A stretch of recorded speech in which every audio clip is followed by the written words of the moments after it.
ওনারা দুইজন কিন্তু অ্যালোপ্যাথিক ডাক্তার, আমরা যা পারি না ওনারা তা হেল্প করেন, আবার অ্যালোপ্যাথিকে যেটা হয় না আমরা এটা হেল্প করি। এমনি ভাবে কিন্তু আমরা চিকিৎসাগুলো চালাই। আমাদের মধ্যে একজন ডাক্তার রয়েছেন, পরিচয় নিয়ে কথা বলার জন্য একটু কেমন লাগলো কেসটা? আসসালামু আলাইকুম ওয়া রাহমাতুল্লাহি ওয়া বারাকাতুহু। আমি ডক্টর মোহাম্মদ আসলাম, বিএইচএমএইচ, বিএইচবি ঢাকা, বিএইচএমএইচ অনকোর্স ঢাকা বিশ্ববিদ্যালয়। আসলে হোমিওপ্যাথি জগতে যে মাধ্যম থেকেই আমি উঠে আসি, হোমিওপ্যাথির আজকের এই জগতে এই পরিস্থিতিতে এসে আমি বলবো আমি হোমিওপ্যাথি ডক্টর হিসেবে একটা সময় আমরা সবাই ভীত ছিলাম যে আদৌ কি ক্যান্সার ভালো হবে, আদৌ কি এটা হয়, বিভিন্ন প্রশ্ন আমাদের মনে থাকে। আমরা যারা ডাক্তার আছি তাদের মনেও থাকে, যারা সাধারণ রোগী আছি তাদের মনে আমাদের এই প্রশ্ন থাকে আদৌ কি ক্যান্সার ভালো হবে।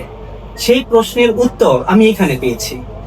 এখানে আল্লাহর রহমতে আমি দীর্ঘদিন যাবত কর্মরত আছি এবং আমার কাছে একটা জিনিস ভালো লাগে যে প্রত্যেকটা রোগী যখন এসে তার নিজের কষ্টগুলো আমাকে বলে, আমরা স্যার এবং আমরা সবাই মিলে যখন প্রেসক্রাইব করি, রোগীটা আলহামদুলিল্লাহ 2 মাস 3 মাসে যখন রোগীটা সম্পূর্ণ সুস্থ হয়, আমি মনে করি এজ এ ডক্টর হিসাবে আমি সার্থক।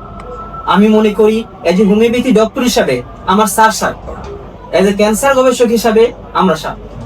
বিশ্ববাসীকে আমার কাছে আমার পক্ষ থেকে একটা অনুরোধ, যারা এখন পর্যন্ত বড় বড় রোগে আক্রান্ত আছেন, ক্যান্সার, কিডনি, এইডস, থ্যালাসেমিয়া এবং যে কোনো প্রকার জটিল কঠিন রোগে আক্রান্ত আছেন, হোমিওপ্যাথিতে আলহামদুলিল্লাহ আল্লাহর রহমতে এখন সম্পূর্ণরূপে 100% সুস্থ হয়।